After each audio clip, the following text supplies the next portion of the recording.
Saludos. A continuación se abordará la unidad temática número 1 y unidad temática número 2 de la materia Diseño y Planificación Curricular. En primer lugar tenemos la unidad temática número 1, Introducción a la Planificación Curricular. Primer punto, generalidades de la planificación escolar, definición, características e importancia. La planificación implica metas, objetivos, estrategias y planes, elementos que posteriormente son reflejados mediante la organización en la estructura de la institución. Importancia. Planificar es fundamental en cualquier organización y en cualquiera de sus ámbitos o niveles, por las siguientes razones. Es aplicable a cualquier actividad humana. Es el instrumento primero de la organización. Aborda problemas específicos. Traduce los conocimientos en acción. Reduce la dispersión de esfuerzos, por lo tanto, el mal manejo de recursos. Genera conocimientos, conceptos, información, experiencia, etc. Y por último, asegura grandemente el éxito. Segundo, los componentes de una planificación. Los componentes a destacar que presenta la planificación educativa son los siguientes: fundamentos, objetivos, contenidos, materiales, metodología, evaluación y bibliografía. Primero, fundamentación. Justifica la selección de contenidos y objetivos y explica brevemente el sentido de lo que se hará. Los objetivos. Es la intencionalidad de las acciones que se pretenden.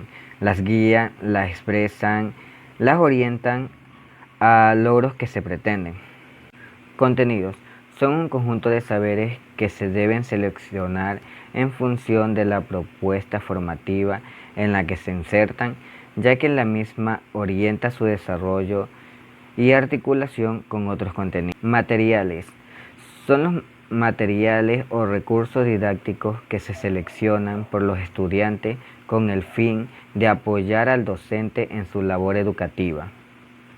Metodología. El docente debe planear cómo enseñar los contenidos que se propone en función de los logros formativos que busca.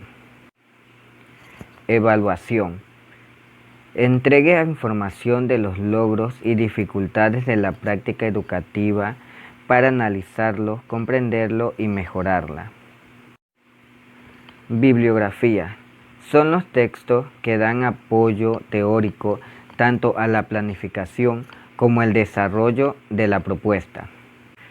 Principios. La planificación presenta principios que deben estar presentes al momento de su diseño y desarrollo. Entre estos están: primero, constituye un instrumento escolar fundamental. Segundo, mejora la vida escolar. Tercero, entrega cierto grado de autonomía e identificación al centro escolar. Cuarto, promueve la participación de los miembros de la comunidad. Quinto, concentra atención y acción en el logro de los objetivos planeados. Sexto, reduce incertidumbre en el funcionamiento escolar. Séptimo, provee posibles errores y dificultades en tal funcionamiento. Octavo, distribuye y delega funciones técnicas. Noveno, permite su innovación. Y décimo, busca el mayor beneficio con el menor costo. Como segundo punto tenemos los enfoques de gestión escolar. El primer enfoque es el enfoque de gestión basada en el liderazgo pedagógico. Una dirección centrada en el aprendizaje se relaciona con todo aquel conjunto de actividades que tienen que ver con la mejora de los procesos de enseñanza y aprendizaje que llevan a cabo profesores y estudiantes. El liderazgo pedagógico aboca a una labor transformadora, pues no se limita a trabajar en las condiciones existentes y con las metas dadas, sino en irlas alterando para que mejoren la educación y la práctica docente en el aula. En este sentido, es importante revisar el concepto de liderazgo y cómo debemos asumirlo en la organización escolar. una consideración inicial en el hecho de configurarlo como un fenómeno o cualidad de la organización y no solo como un rasgo individual. El ejercicio de la dirección como liderazgo se ve en estos casos como una práctica distribuida más democrática en el conjunto de la organización en lugar de algo educativo de los líderes formales. Enfoque de gestión participativa. Un aspecto importante en esta configuración de la gestión escolar es el conocimiento a los sujetos. La relación se da con el conocimiento a la participación de todos los actores educativos en el proceso de gestión. Se trata de complementarlos no como elementos pasivos que deben de ser administrados o manejados, sino como personas individuales autónomas con voluntad y poder de acción. Bajo esta perspectiva, su compromiso, convicción y cooperación son importantes para que los procesos de gestión se realicen. En este sentido, se complementa la definición como un conjunto de labores realizadas por los autores de la comunidad educativa, ya sea directores, maestros, personal de apoyo, padres de familia y estudiantes, vinculados con la tarea fundamental que le ha sido asignada a la escuela: generar las condiciones, los ambientes y procesos necesarios para que los estudiantes aprendan conforme a los fines, objetivos y propósitos de la unidad educativa. El gran desafío es dinamizar los procesos de la participación de los autores que intervienen en la acción educativa. Por eso, la gestión escolar debe encaminar a recuperar la intencionalidad pedagógica y educativa, incorporando a tales actores como protagonistas del cambio educativo. Enfoque transformacional. La apuesta por la reforma de la escuela implica transformar la gestión que desarrollan los directivos, centrando el quehacer de toda la institución educativa en el logro de aprendizaje de los estudiantes. Ello supone el reconocimiento de los procesos dinámicos de la gestión que implican tensiones entre los contextos normativos y contexto cotidiano y la interacción entre los actores.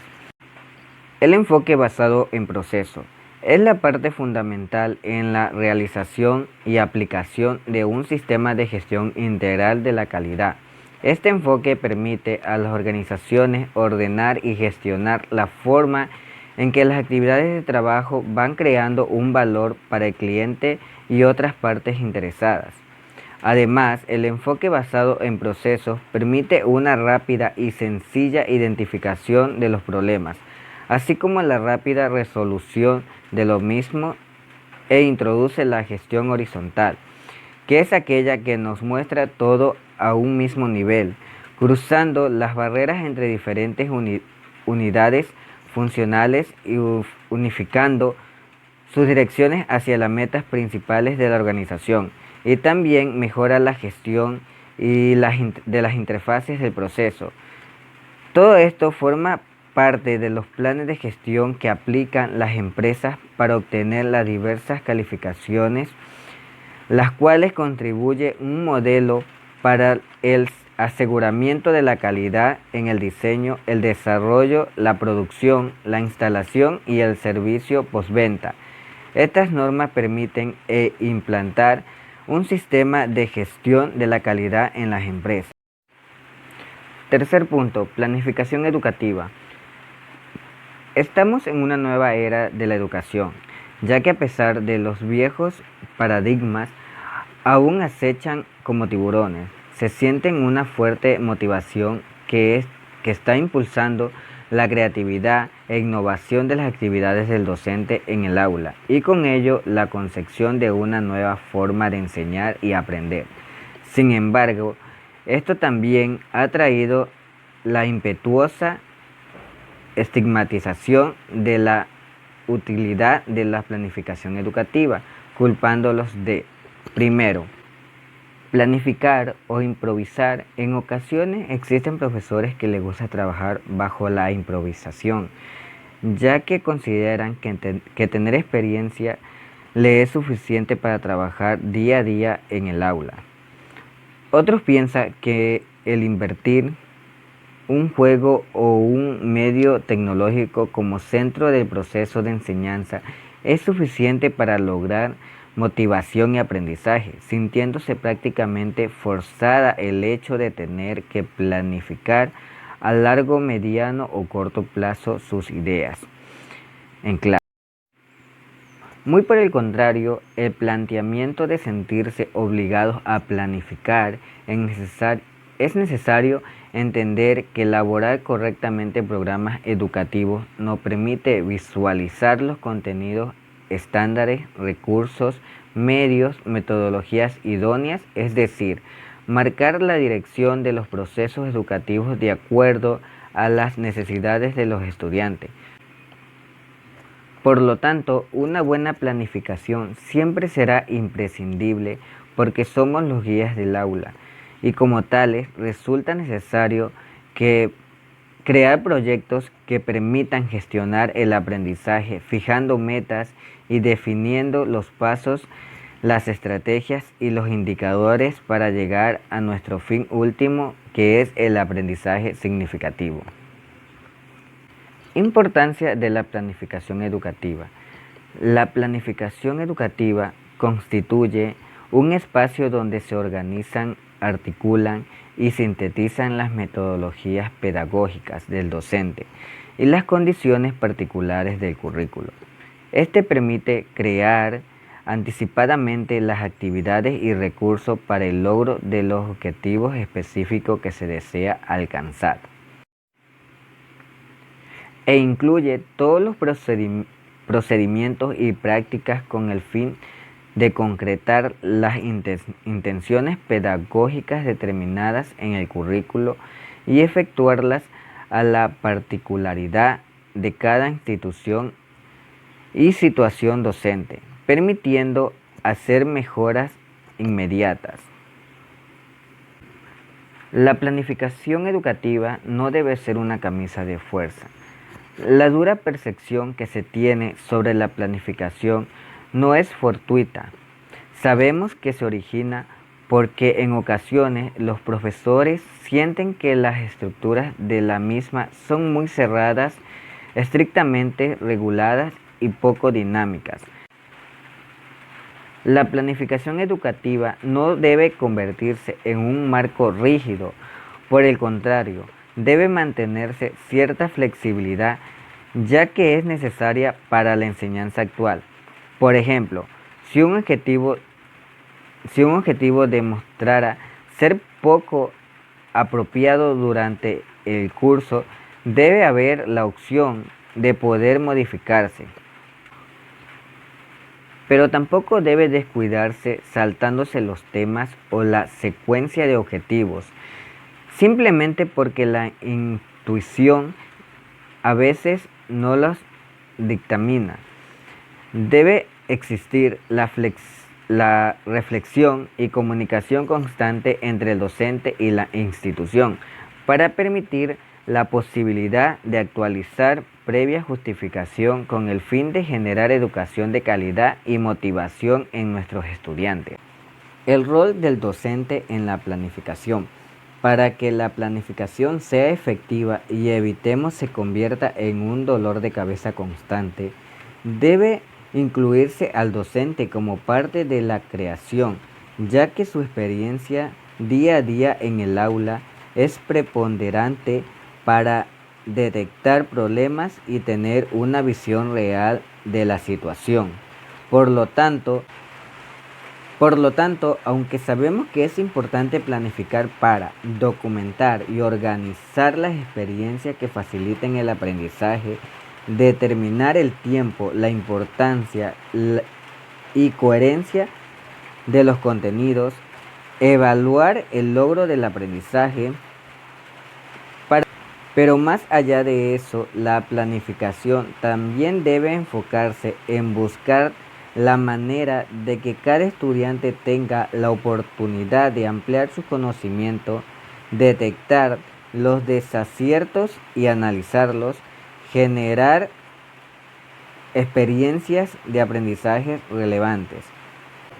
Es importante también conocer que el docente, al estar involucrado directamente en todo el proceso de planificación, no solo aportará números y escalas, sino que podrá implementar cambios estructurales que promueven y acompañen la mejora de la práctica de la enseñanza.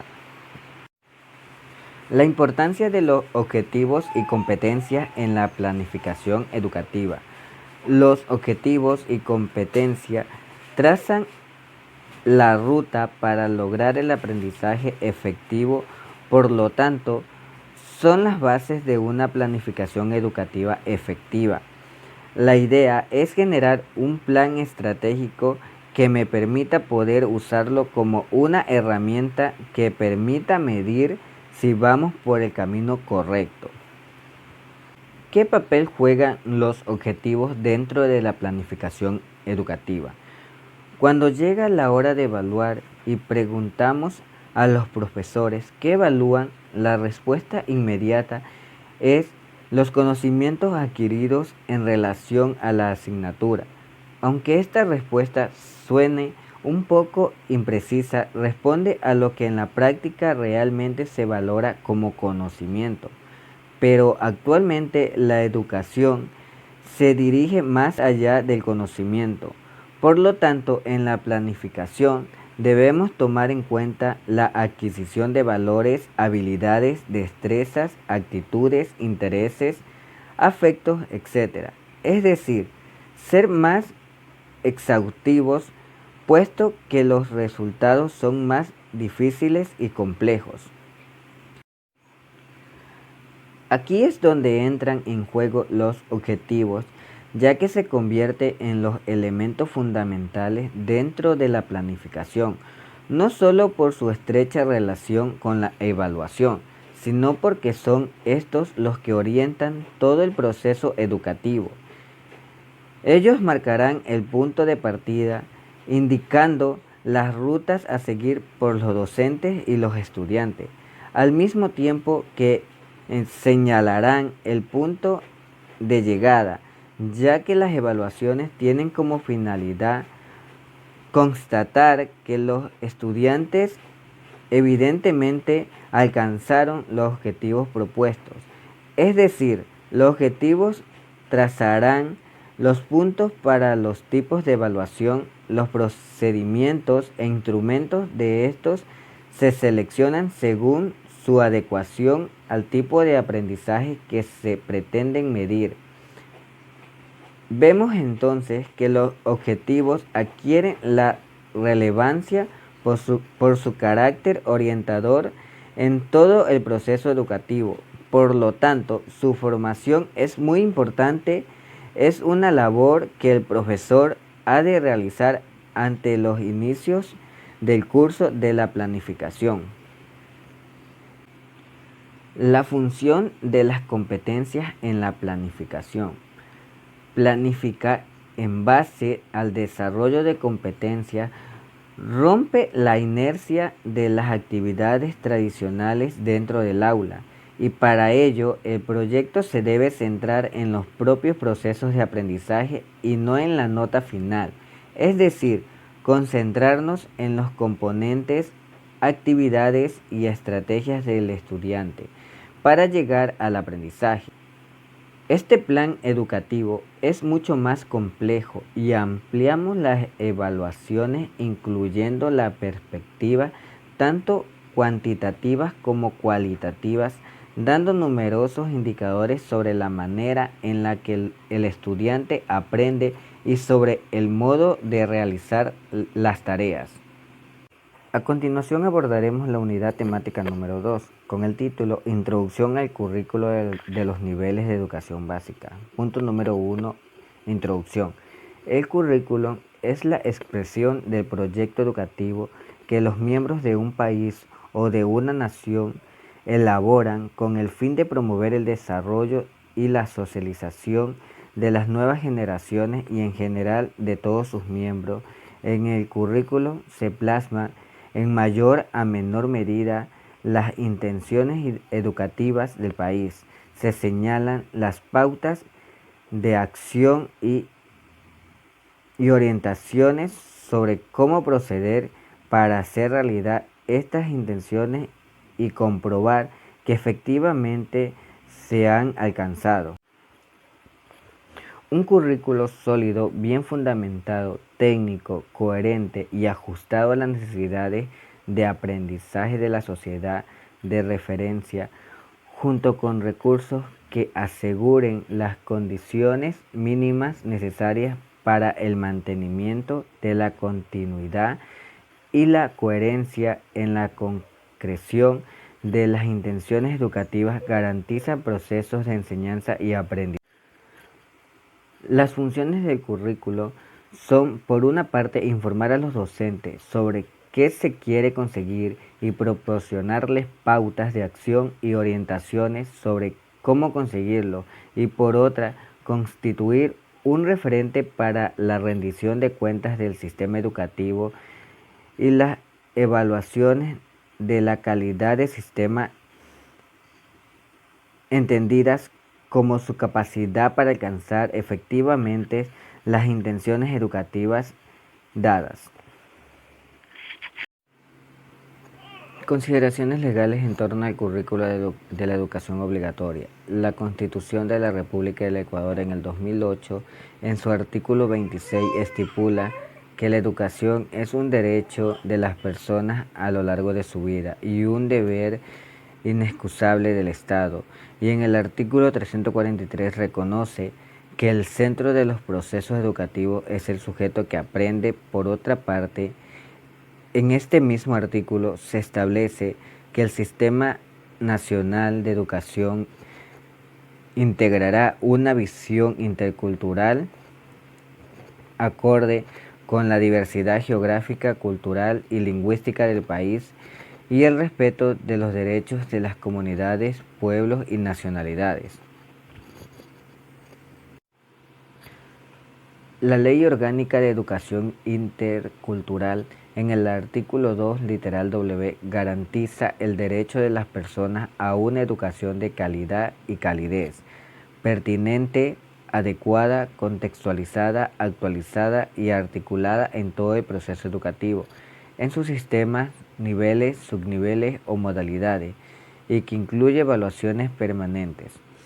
Asimismo, garantiza la concepción del educando como el centro del proceso educativo, con una flexibilidad y propiedad de contenidos, procesos, metodologías que se adapten a sus necesidades y realidades fundamentales. Promueve condiciones adecuadas de respeto, tolerancia y afecto que generen un clima escolar propicio en el proceso de aprendizaje. En este contexto, en el artículo 19 de la misma ley se establece que un objetivo de la Autoridad Educativa Nacional es diseñar y asegurar la aplicación obligatoria de un currículo nacional, tanto en las instituciones públicas, municipales, privadas y fiscomisionales, en sus diversos niveles, inicial, básico y bachillerato, y modalidades presencial, semipresencial y a distancia. Además, la Ley Orgánica de Educación Intercultural, en el artículo 22, literal C, establece como competencia de la Autoridad Educativa Nacional formular e implementar las políticas educativas al currículo nacional obligatorio en todos los niveles y modalidades y los estándares de calidad de la provisión educativa, de conformidad con los principios y fines de la presente ley, en armonía de los objetivos del régimen de desarrollo y Plan Nacional de Desarrollo, las definiciones constitucionales del sistema de inclusión y equidad, y en coordinación con otras instancias definidas en esta. Por otro lado, el reglamento de la Ley Orgánica de Educación Intercultural en su artículo 9 señala la obligatoriedad de los currículos nacionales en todas las instituciones educativas del país, independientemente de su sostenimiento y su modalidad. En el artículo 11 explica que el contenido del currículo nacional contiene los conocimientos básicos obligatorios para los estudiantes del Sistema Nacional de Educación.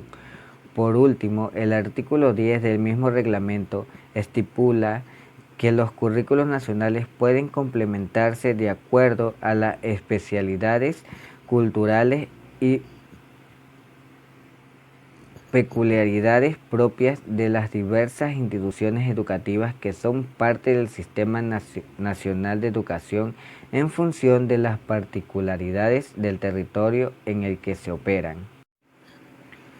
Reformas curriculares precedentes. Existen dos reformas curriculares de la educación general básica y una del bachillerato general unificado, que sirven de punto de partida a la actualización del artículo que se presenta. La primera reforma del currículo de educación general básica a la que nos referimos tuvo lugar en el año 1996. Esta propuesta proporcionaba lineamientos curriculares para el tratamiento de las prioridades transversales del currículo, las destrezas fundamentales y los contenidos mínimos obligatorios para cada año, así como las recomendaciones. Esta no presentaba una clara articulación entre los contenidos mínimos obligatorios y las destrezas que debían desarrollarse. Además, carecía de criterios e indicadores de evaluación. Por este motivo, se abordó un proceso de actualización y fortalecimiento curricular de la educación general básica, que se dio lugar a la nueva propuesta que entraría en vigor en 2009 mediante Acuerdo Ministerial número 061109. En el caso del área de educación física, la nueva propuesta entraría en vigor en 2012, mientras que en educación cultural y artística mantendría el currículo de cultura estética en 1997. En cuanto al bachillerato, en 2011 entra en vigor el currículo para el bachillerato general unificado mediante Acuerdo Ministerial número 24211. Este documento surgió con el propósito de brindar a los estudiantes una formación general acorde a su edad y vino a sustituir el conjunto de planes y programas por especializaciones que se implementan hasta el momento para este nivel educativo, articulando esta oferta formativa con el currículo vigente de la educación general básica y respondiendo a la misma estructura. El ajuste curricular para educación general básica y el bachillerato general unificado, que ahora se realiza parte de los diseños curriculares previos y recoge la experiencia de los docentes en su implementación, presentando una propuesta más abierta y más flexible con el objetivo de brindar mejores herramientas para la atención a la diversidad de los estudiantes en los diferentes contextos educativos de todo el país, tal y como se promueve en el artículo 10 del reglamento de la Ley Orgánica de Educación Intercultural. Referente al ajuste curricular, los currículos para la educación general básica y el bachillerato general unificado que se presentan a continuación plantean un ajuste a partir de una información proporcionada por docentes del país en reacción con la aplicación de la propuesta curricular para la educación general básica que entró en vigor en 2010, como lo menciona anteriormente. Esta información para el desarrollo del proceso del ajuste curricular se recabó a través de monitoreo realizado de mayo de 2011 a noviembre de 2012 y de investigación denominada el uso de percepciones del currículo de Educación General Básica realizada entre octubre y noviembre del 2013. Con este punto de partida, docentes ecuatorianos de Educación General Básica, Bachillerato General Unificado y Educación Superior, además de consultores nacionales e internacionales, realizaron una revisión del currículo de los dos niveles de educación obligatoria, que consistió en analizar el vigor epistemológico y curricular de los documentos, aspectos que fundamentan la nueva propuesta curricular. El estudio comparativo de modelos curriculares de otros países y en especial el criterio de docentes ecuatorianos con experiencia curricular y disciplinaria en áreas de lengua y literatura, matemáticas, ciencias naturales, ciencias sociales, educación cultural y artística y educación física de los dos niveles educativos fueron la base para el ajuste curricular. Un currículo organizado por áreas de conocimiento, tanto para el nivel de educación general básica como para el bachillerato general unificado. Los estudiantes, para avanzar hacia el perfil de salida, deben desarrollar aprendizaje de las siguientes áreas de conocimiento: lengua y literatura, matemáticas, ciencias naturales, ciencias sociales, lengua extranjera, educación física y educación cultural y artística. Estas áreas se desarrollan a través de las siguientes asignaturas.